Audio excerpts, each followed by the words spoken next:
Welcome home to USA Global TV and Radio, a place where dreams take flight, with authentic storytelling, diverse perspectives and meaningful conversations, where global stories unite and bridges are built beyond all borders. Discover world-class education, entertainment, hope and inspiration. Together, we're building bridges worldwide. Subscribe to our channel, USA Global TV. Download our app, USA Global TV. Be our guest or join our team. Visit usaglobaltv.com. Thanks to our founder and executive producer, Dr. Jacqueline Kerbeck. Music score by Yeffy Tang from Cloud Road Music. Voiceover artist Mike Porter. Creative direction by Paul Garcia. USA Global TV and Radio, your home for global connection. All rights reserved. This video and its contents are the exclusive property of USA Global TV and Radio. Unauthorized use, duplication or redistribution in any form is strictly prohibited.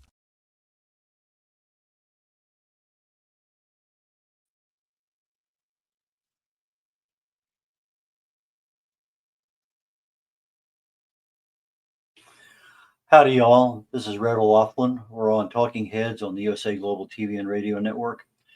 And today is an interesting topic, dieting, something that I think all of us have done at one point in time in our lives. And some have had immense success from it.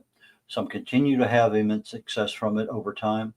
And some of us fail miserably most of the time.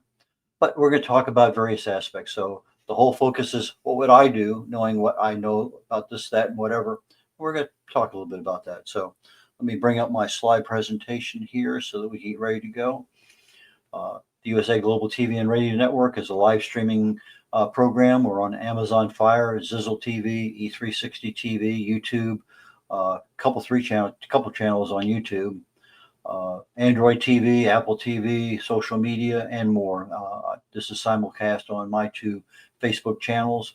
And as always, all these programs, the information that's presented is for awareness and education. I thought I'd do something different this week. We talk about our shows being on YouTube, but yeah, just go to YouTube, you'll find it. Well, since this show is recorded, makes it easy to go back and find stuff. So I figured, well, let me go ahead and give you the links. So for the live shows that somebody wants to see, a live stream that's going on anytime in the future, next week, the week after, the top link there will get you to the live streams. For anything that's on an archive show, particularly with Talking Heads, the link there will get you that. You'll end up in a playlist, and there's a place to type in. You can type in Talking Heads, you can type in the wise ones. Whatever you type in, it'll give you a list of all of those. I'm simulcasting this program today, both on my personal page on Facebook and on my author page. And I also, when my website finally gets completed, they keep telling me week after week, it's just about there. Just one more thing. Anyway, it's supposed to be ready tomorrow. I'm holding my breath, as you can see. But regardless, I'm going to have all of my shows in a playlist format that can be found after the fact on my website.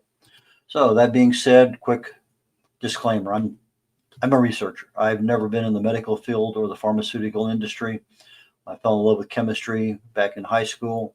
I got my first degree in it. I got 5 academic degrees, all in different subjects because they were needed for whatever I was doing in my civilian job at the time. Got a bunch of professional certifications. In fact, one of them is in the Houston area. It's extremely rare to find. It's called Certified Professional Logistician. And it's an 8-hour exam, and you cover a couple hours on design, a couple hours on manufacturing, a couple hours on operations, a couple hours on transportation and retirement. And very difficult, probably one of the hardest ones I ever took. But anyway, here in the Houston area, at one point in time, there was 3 of us, and then one retired from University of Houston. I think there was one out at NASA, but not sure anymore. But it's just one of those things. Retired Navy captain. I had 31 plus years been to 61 countries while I was in the military. Nowadays, I research the human body at the cellular level, chemically speaking. I look for cause and effect relationships. Treat a cause, fix a problem. Treat symptoms, and you're treating what people see, what you feel maybe, but the cause of the problem is still going on, and it may end up becoming a problem, bigger problem down the road. Been married 56 years, couple kids, 3 grandkids, and this weekend we're celebrating the first birthday anniversary for our first great grandson. I'm a best-selling author. I got 8 books, independent publisher, distinguished Toastmaster. I've written over 1,000 articles on LinkedIn, most of them dealing with some aspect of health or wellness. As I said earlier on the first part, education, awareness, that's the whole purpose of Talking Heads. And I was honored in 2024 for my show called The Wise Ones, being number 2 and number 6 in the number of viewers for the year. So I was flabbergasted. I didn't realize I was doing that well, but I thank the USA Global TV and Radio Network for supporting me on that. Okay, real quick. Not as enthused. I had a lot of good numbers last week. Everything this week is pretty much barely the same. But the thing about a diet, you go up and down, and I could lose 3 pounds in 1 week and have it right back again. First part of any kind of diet is water weight loss, and it's so easy to gain it back, lose it, gain it back. But the whole purpose of my resolution that we started in November is to lose visceral fat. So I'm back at no change from where I started, but that's my main focus. But the good news that I don't have up there is the fact that I've lost 2 inches in my gut, where my gut is at its maximum. I've gone down 2 inches, and that is something to be happy about. So let's go ahead. Several years ago, I think this book is still available in Barnes and Noble as an ebook. And I wrote a book called Results Matter When You Want to Lose Weight and Keep It Off. And I talked about 4 questions. What causes fat to burn? What stops fat from burning? What causes fat to go into a fat cell? What causes fat to come out of a fat cell? And so I go into a lot of detail in that book. And I've talked about those items in some of the archive videos when we talk about weight loss and fat loss. Yogi Berra, he used to talk about baseball being 90% mental and the other half was physical. Well, I think any diet has a mental and a physical component. You have the physical cravings that you have the mental, you have both parts, and they both seem like 90%. The difficulty of a diet is we're doing something that if we've had success in the past, it's easy. If we failed in the past, our subconscious mind is not going to let us do it. And I came across this one. It's an interesting comment because Henry Ford came over this years ago. There's been many variations, but if you always do what you've always done, you'll always get what you always got. And so if I'm constantly eating the wrong kinds of foods, I'm not exercising, I'm not taking care of stress, I'm not getting good quality sleep, I'm going to get something that I don't want or what I've always got. Maybe an incremental increase, a ½ inch every year in my waistline, maybe an extra couple of pounds here, there, and yonder. So it's our lifestyle. It's what we always do, and we're going to get what we always got. So we got to change something. And the lifestyle is one of those things to think about. Why do we gain weight? Well, there's many reasons, and we could go start listing them. But in the big scheme of things, as we get older, our bodies change. As we get older, our priorities change. And unless you are addressing the cause of the problem, things are going to happen. Now, I've made a little statement here, like recurring cancers. My wife was saying the other day, well, this person had breast cancer 20 years ago and they have breast cancer again. Or this person had let's say kidney cancer and they had a kidney removed. Just because you have an organ removed doesn't mean that something that you're still doing wrong, the cause of the original cancer, has not been removed from your system. And so you have to look at what are the causes of a problem. And are you happy eating today? A lot of people are eating just because that's what they always ate. But in the big scheme of things, are you happy? Is there joy in what you're eating? So we have diet as a definition. One of the definitions is the kinds of food we eat. I'm on a vegetarian diet. I'm on a low-fat diet, whatever. So it defines a kind of food that we eat, not necessarily the restricted level. But I could be on a restricted food diet, low carb, etc. I could be on a restricted fat or restricted sugar diet, Coke kind of program. It could be total calories, the sum of the food eaten. So diet in and of itself, I'm on a diet. Well, it doesn't necessarily mean I'm losing weight. I could be on a diet for just the opposite, to gain weight, actually, and that happens a lot. So why do we diet? Well, for most of us, it's to lose weight. For some of us, it's to improve health. And this is an important part. Right now, yeah, I'm overweight, there's no doubt about it. But my primary health focus for the program I'm on now is to lose visceral fat, the fat that's inside our bodies, not the fat that's around my gut, but the fat that's up next to all my organs, my gallbladder. Well, I don't have a gallbladder anymore, my liver, my heart, etc. So I want to improve my health by getting rid of visceral fat. Sometimes we diet in order to play sports. I need to gain weight to play a particular position, or I need to lose weight. Uh, Sometimes we diet because it's part of our stress, and I diet because I need to get rid of something. And disease protection, a lot of things out there. That why do we do that? Well, when I want to lose weight, I can do it in many areas. So I want to diet to lose weight. I can do that by reducing calories. I can add fiber so that my gut is a little healthier. If I'm not taking in as many carbs, I'm reducing my insulin response. If I start looking at a smaller plate, I go to portion control. I can look at more exercise to burn fat. I can look at the kinds of food I'm eating. If I'm on a keto diet, my glycogen storage isn't as great as it is, so my endurance suffers. Back when I was before Atkins, I could run for an hour, hour and a half, 2 hours, and really not have a problem. Just, in fact, lived in New Orleans, and an hour and a half was a common. Almost 3, 4 nights a week, I would go up to the park about a block away and run for an hour, hour and a half or so. And I enjoyed it. It's 90 degrees outside, but it was something that I enjoyed doing. So I'm looking at the endurance. When I changed over to Atkins, I could barely get 2 miles. I had no glycogen storage in my muscles. So there are things you have to give up when you go on a diet, and that's one of them, depending on what kind of diet you're on. But sometimes I need to combine diet with exercise, with sleep, with stress management in order to make the diet more effective. Well, I can also look at eating high carbs, high calories. If I want to stop, maybe I need to stop those extra calories going in. So I stop eating at 6 o'clock. Well, having a piece of pie at 9:30 is probably not a wise thing to do.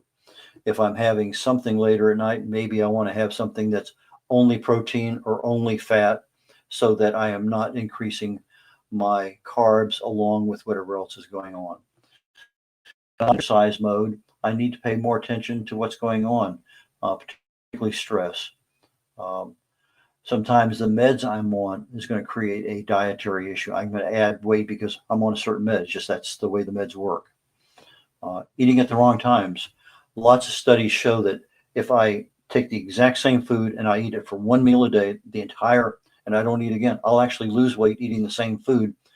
What turns out is that when I'm eating 3 meals, 4 meals, 5 meals a day, that I don't allow my body a chance to accommodate for that meal.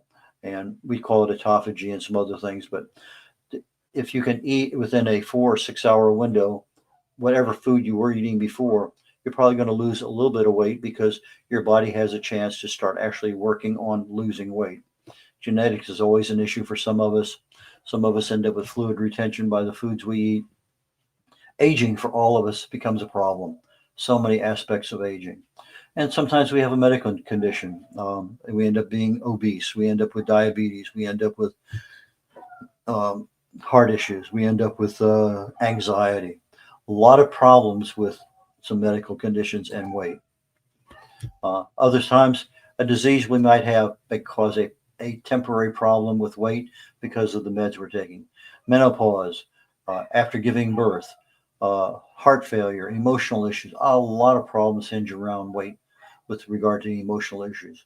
Sleep deprivation, and that also ties in a lot with emotional issues. If we stop smoking, we start eating more, many people. Sometimes the food availability, if it's there, I'm going to eat. How many times have you tried to start a diet and there's 3 or 4 cookies on a plate and you pick one up and then you go back later and you pick up another one because it's available, it's in sight. And the same thing can be whether it's a glass of wine or a Coca-Cola or half a dozen other things. Because it's available, we help ourselves. A lot of us, as we age, we start getting more into a sedentary lifestyle. We end up sitting more than being up and around. We watch more TV, we read, we may do, it doesn't matter what we're just not as active. Alcohol consumption, diabetes, cancer, a lot of things can cause us to gain weight as we age. And so these are just a few. So, and what I wanted to point out by that is the fact that we're gaining weight and we're thinking a diet's going to cause us to lose weight, but there's multiple causes of gaining weight, but diet is only one fix. So if I don't combine diet with exercise, with stress reduction, with some other issues, then I am only addressing one of a half a dozen potential problems that's causing my weight gain.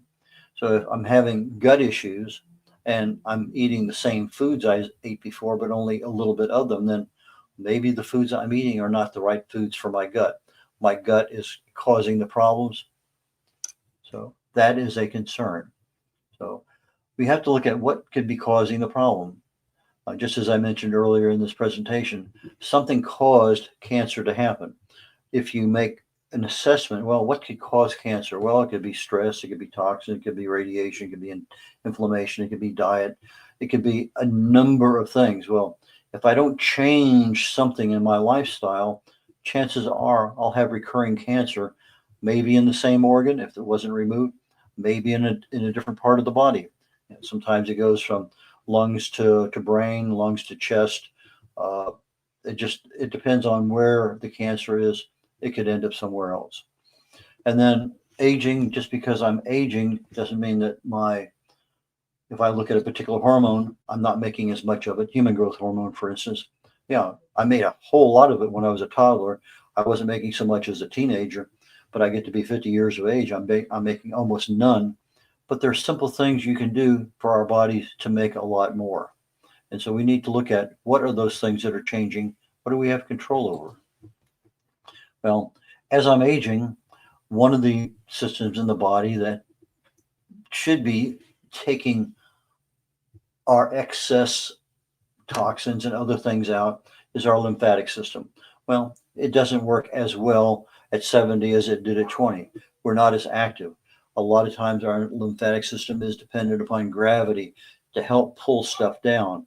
Now, there are lymphatic massages. You can do a lymphatic massage. I used to do them a lot when I was getting nasal infections and whatever. You could kind of actually clear the entire face down through the neck of the fluid buildup in there in order to help things. So, but a lot of people with emphysema and some other things, they actually have a lymphatic massage you can do to help the body move that lymphatic fluid. Hormones, the efficacy of hormones as we're getting older changes immensely. You tell somebody's old just by looking at their skin. You know, I can pick up the skin, the texture, the density, the tension of the skin isn't there. The muscle mass, those things all change our bone density. Doesn't mean they have to, but it happens because we're not aware of the calcium. How do I get it to the bone? Well, it takes this, and this, four primary things to get calcium from my food or from my supplement into my bone. But then once I have those four things putting into my bones, it leaves by a totally different pathway. So I have a pathway to get calcium to my bones to increase my bone density, but I have a different pathway for calcium leaving my bones, and that needs to be considered. Our nerves are not near as good as they were.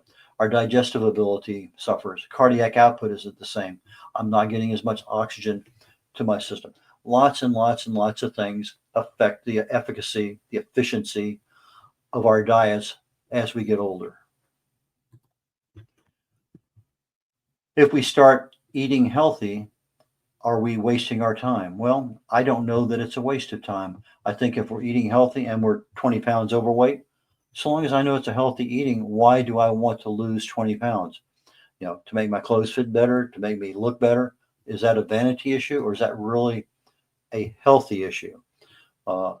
If I'm eating the right kinds of foods and I'm enjoying life and I'm functional and I don't have any issues health-wise, yeah, maybe I need to live with an extra 20 or 30 pounds. Talk to your doctor about it. That might be something, or maybe nothing. But again, what is your reason? What is your goal? Why do you want to lose weight? in most cases, our lifestyle choices change.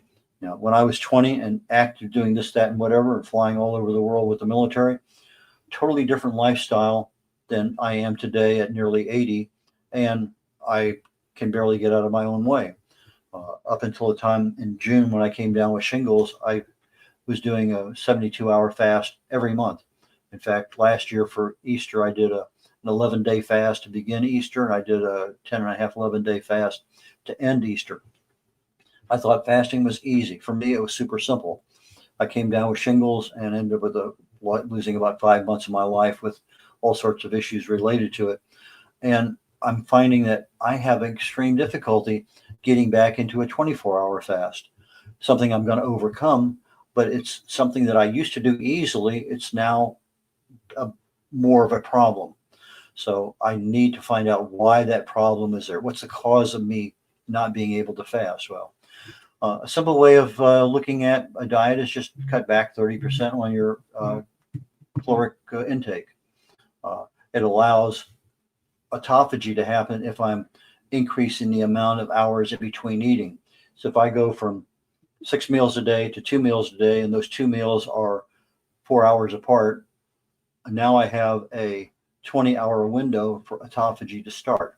Now, autophagy is a simple process in the body which the body actually goes in and cleanses every cell of all the junk, all of the stuff that needs to be recycled, and you're basically getting a full cleanse of the body. It starts at about 16, 18 hours. It's 100% at about 72 hours, and it just continues on. So it's something that we should consider doing, but it's something that most people are not unaware of. So when I look at fasting, it's something that I want to do on a semi-regular basis, intermittent fasting, 1 meal a day, or go on an extended fast 2, 3, 4, 5, 6 days a week for a month. Balanced nutrition, regardless of what diet you're on, is absolutely critical, and we'll talk about that a little bit later on. Behind the scenes, why did I put that one in there? Behind the scenes, when you're looking at your body, things are going on with regard to my human growth hormone, my insulin, all different things are going on. And if I'm not providing the right balance of nutrition, so that, let's say that I'm a vegan and I'm not getting enough vitamin B12, which is very difficult to get with a vegetarian kind of diet, then one of the potential symptoms of being B12 deficient, it mimics Alzheimer's. So if I'm deficient in magnesium, it may be affecting my sleep. If I'm deficient in B1, B2, I may be having a lot more anxiety. So behind the scenes, things are happening in our bodies that we could balance out by making sure we're not deficient in some of our primary nutrients. So I ask you the question, if you're going to diet, why? That should be only easy day was yesterday. The Navy SEALs have a term when they're going through just a normal training to be a Navy SEAL. The only easy day was yesterday. Well, because anything we're doing as we get older, we're finding out that yesterday was easier than today. So if I know my goal is, now I can start preparing my subconscious mind and start making things happen. If my goal is to lose 10 pounds, boom, fit better in whatever I want to fit better in, versus I want to lose weight forever, well, that's a different mindset. If I'm doing it because my business requires it, I'm in TV, it's my appearance, it's the way I fit in my clothes, versus losing weight for pleasure because I can do more things. Lots of issues enter into the why, and that why determines, in many cases, our success level in completing our weight loss or our diet. The availability of food versus when you eat. We talked about that just a minute ago. Other responsibilities. Am I taking care of somebody? Are they sick? Am I having health issues of my own? Boy, I know about that for sure here in the last several months. So what's going on? Do I have little kids to take care of? Do I got to get them to school? I got to pick them up. Do I have responsibilities at work that require a lot of overtime? Do I travel a lot? Lots and lots of things get in the way of being able to actually have an effective diet that works. And once we understand what's going on, like I started my program showing you the numbers. I went through Thanksgiving. Okay, that wiped out a couple of weeks of good progress. 7 Christmas parties during December. Got a party tomorrow night I'm going to. Lots of things on there. So I got to accommodate and, okay, when am I going to get serious about this? And when I finally decide to get serious, I'm going to start seeing the numbers I want. But I am happy that I lost 2 inches. Atkins. I did it for 6 years. Great success. Lost 7, 8 inches in my gut. Lost about 40 plus pounds. Kept it off forever. And I had fun. I enjoyed it. I thought it was a great diet. But when I did my very first bone density test, I was osteopenia. And I didn't know why. I had been lifting weights for years. I've been running for even longer than that, decades. And I figured I had some really strong bones. Well, I didn't. Because when I started looking at, well, how does calcium get to the bone? Okay, I understand that. Well, what causes calcium to leave the bone? That I didn't understand. And because of the diet I was on, my body's alkalinity was lacking. I was very high in acidic environment of my body.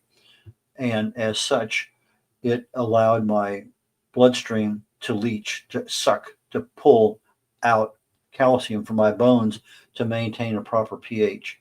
And so even though I was doing what I thought was needed to be done, I wasn't aware of the whole picture. So I needed additional education. I went and found it. Okay, now I understand why. So when I look at dieting now, I look at a little bit bigger picture, and we'll talk about that. I used to be able just to, for annual flight physical, I knew, okay, I had to be at this weight.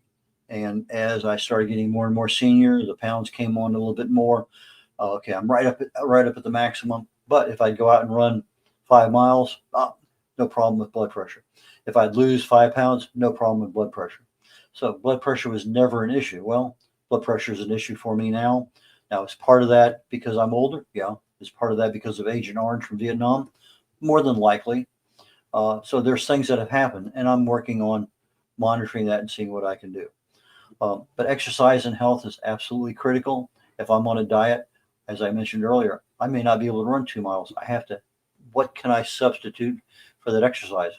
Well, maybe I can exercise by walking. Well, I can walk 5 miles easily. Still today, my wife and I walked the Camino de Santiago 500 miles in 30 days, and we were walking 18, 20 miles a day most of the time. It wasn't difficult because there was a lot of stops along the way. So look at what you can do to exercise because your body does need that extra amount of oxygen and the ability to move. One of the reasons why I would do it would be disease prevention. I understand I have to keep my body alkaline, so my pH is an issue I need to track. And if I have a healthy gut, my immune system is probably going to work pretty well. If I don't have a healthy gut, the immune system is going to be challenged easily. So those are issues that need to be addressed. What would I look at today if I was real serious about a diet? Dr. Terry Wahls wrote a book called The Wahls Protocol. She is, I believe, an internal medicine doctor. Very late in life, she came down with MS, multiple sclerosis. And no matter what the doctors did, it got worse and worse. She finally ended up in the wheelchair and for years unable to do much of anything. She started studying the autoimmune system, wrote a book called The Wahls Protocol. My wife was going through chemo, and this is where I got my chemistry back. In high school as a sophomore, I fell in love with it. Just absolutely fell in love with chemistry. It answered the question in my life: why do things happen? Okay, boom, boom, boom. You do this and this, that happens, and do this and this, and it happens in that amount. So that was kind of something in the back of my mind. When I worked for Halliburton, I was assigned as, why did this fail? And you go down to various pathways, to about 7 levels of why, and you can get down to the basic root cause of something. You fix that root cause. Well, I was trying to figure out in my wife's case, with all of the drugs she was on, the chemo, everything else, what could we change that would make her side effects a little bit better? Well, everything worked pretty well that I could find, but I couldn't fix or address the fatigue at all. That was one thing that no matter what, 2, 3, 2-hour naps a day, and she just wasn't eating. So between chemo and radiation, I had come across the Wahls protocol. And when I looked at it, it says, well, Dr. Terry Wahls put herself on her own protocol. And within 3 months, she was out of a wheelchair using a walker. I said, whoa, she'd been in a wheelchair for years. And now all of a sudden, in just a few months, she's able to be ambulatory by herself. And then a month later, she was able to walk using a cane. By the end of the year, she's bicycling 18 miles. So I was thinking to myself, if that kind of change can happen, because all she did was change, there's 4 parts of the protocol, but the main one was diet. And I've gone into the Wahls protocol and the 4 different parts. Not going to touch into that today because I want to talk about diet. But so told my wife, I said, let's put you on the Wahls protocol between radiation and chemo and radiation, because the radiologist says her fatigue would probably get worse. Okay, so we did. And literally 48 hours, not even 72 hours, 48 hours, putting her on the Wahls protocol, she stopped taking naps. A week later, she started volunteering her time back up at the church. The last day of radiation, we left Houston, drove 1,000 miles to Jacksonville, Florida. I rented a U-Haul. My wife followed me 500 miles each day behind me in a car by herself. No problems.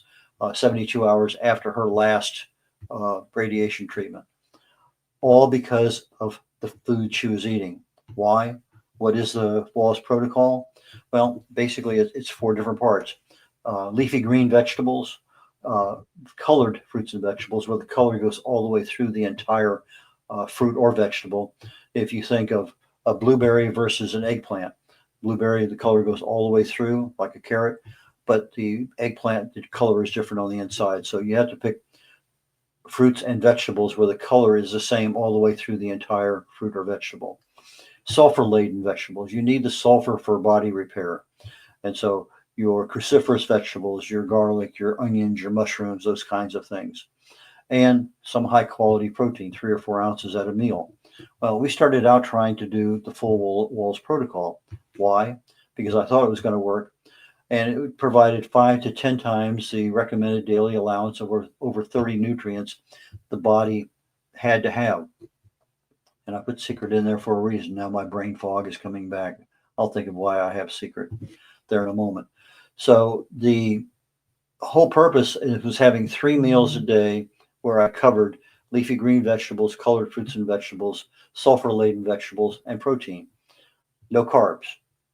Well, I had carbs within my spinach and carbs within my blueberries and things like that, but no rice, pasta, bread, etc.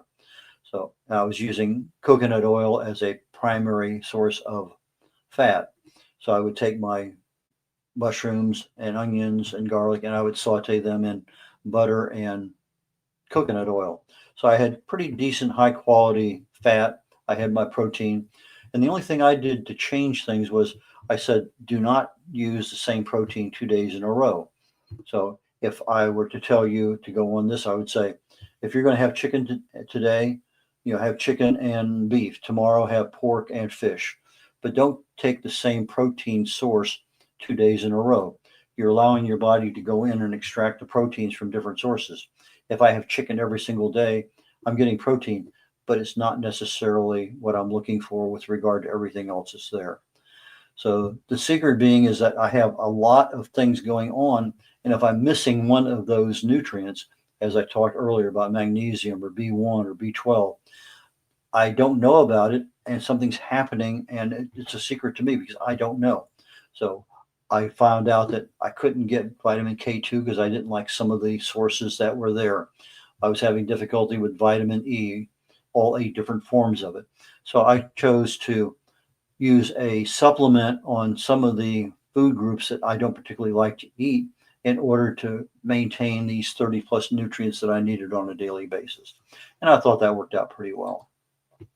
I found out it's super easy on Atkins to lose weight. I had read 5 books, maybe 6 books at the time. I knew exactly what I had to do. I knew what problems were associated with it. I knew what to be aware of, but I didn't have any of those problems. But the part of the deal is, and I went back and I looked at some of the newer Atkins diets that's been published in the last 10 years. They don't talk about the issue of body pH with regard to maintaining an alkaline body.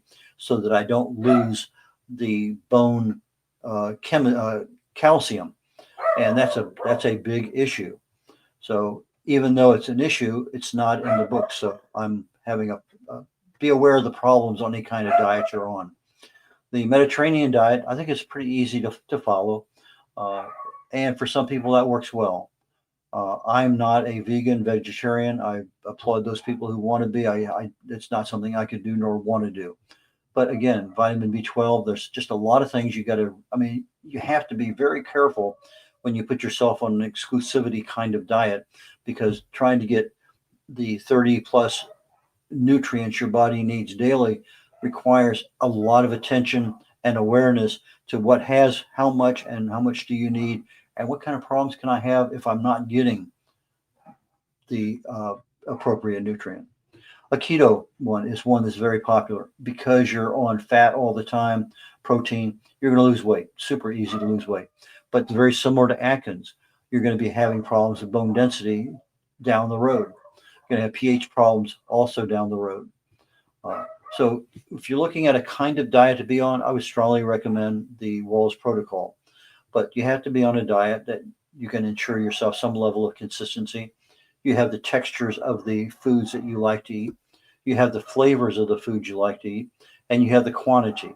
Now, in the Wahls protocol, it's a cup of this, a cup of this, a cup of this, and 3 ounces of protein.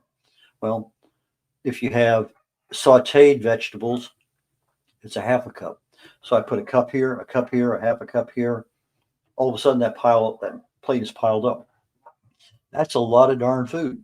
And you do that a couple times a day, and you find yourself, that's a little bit more than I want to eat. But it's the quality food that you need in order to meet the requirements your body has.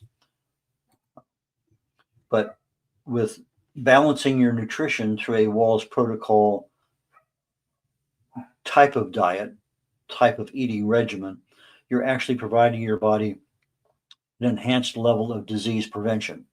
You're improving your body's immune system because you're providing a lot of the materials your gut needs to digest food properly.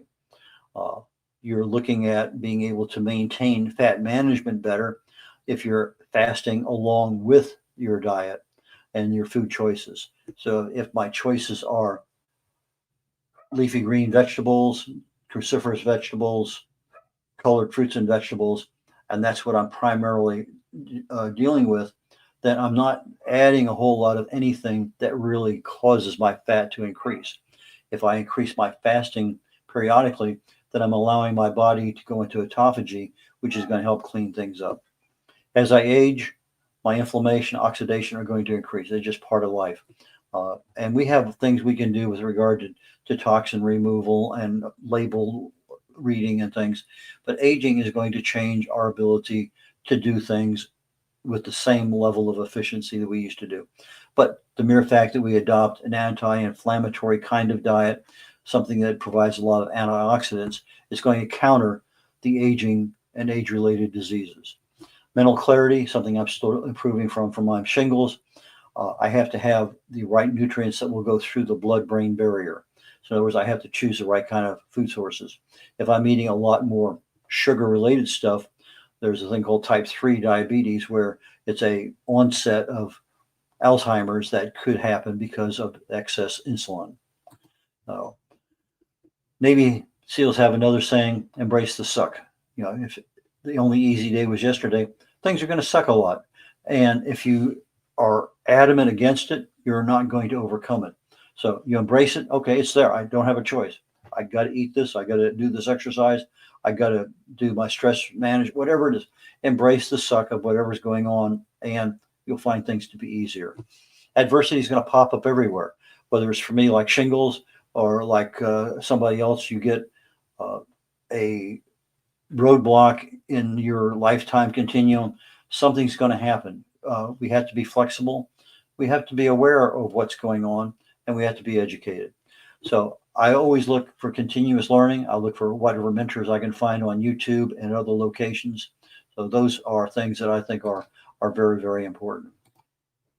Caloric restriction, 30% reduction in your calories is going to make a major difference in your body being able to react. And also proof it a little bit against age-related diseases. Animals that are put on caloric restriction, 30%, are generally much healthier and don't age as quickly as other animals that are on normal food regimens. Fasting, autophagy, we talked about that, portion control. Again, all these things are awareness. So with that being said, let's go ahead and see what else we got. Almost at the end of the show. red.olaughlin.com is my website. Red like the color, RED.OLAUGHLIN.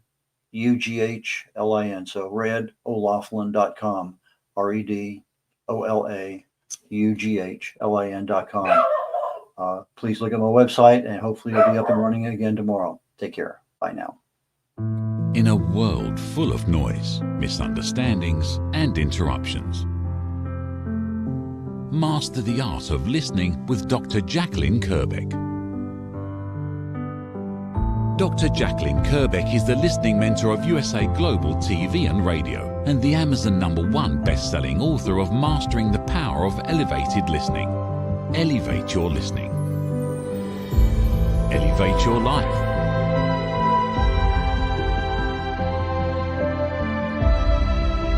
Join a global learning experience in person or via Zoom. Reserve your spot today. usaglobaltv.com/book-your-session or drjacqueline.thinkific.com. Join Dr. Kerbeck's listening courses or hire her to unlock deeper connections and authentic conversations.